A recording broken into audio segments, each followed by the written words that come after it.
When I returned to the White House, I walked upstairs towards the Chief of Staff's office, and I noticed Mr. Ornato lingering outside of the office. Once we had made eye contact, he quickly waved me to go into his office, which was just across the hall from mine.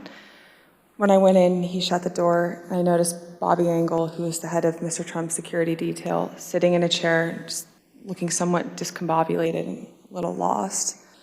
I looked at Tony, and he had said, "Did you effing hear what happened in the Beast?" I said, "No, Tony, I just got back." "What happened?"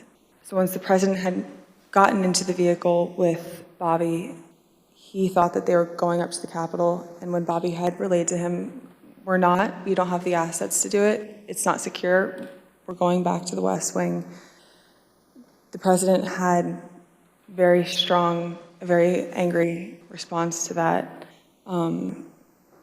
Tony described him as being irate.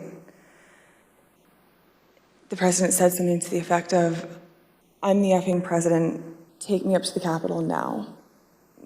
To which Bobby responded, "Sir, we have to go back to the West Wing."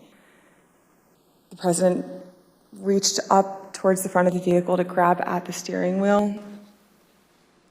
Mr. Engel grabbed his arm, said, "Sir, you need to take your hand off the steering wheel. We're going back to the West Wing. We're not going to the Capitol." Mr. Trump then used his free hand to lunge towards Bobby Engel. And when Mr. Ornato had recounted this story to me, he had motioned towards his clavicles. And was Mr. Engel in the room as Mr. Ornato told you this story? He was. Did Mr. Engel correct or disagree with any part of this story from Mr. Ornato? Mr. Engel did not correct or disagree with any part of the story. Did Mr. Engel or Mr. Ornato ever after that tell you that what Mr. Ornato had just said was untrue? Neither Mr. Ornato nor Mr. Engel told me ever that it was untrue.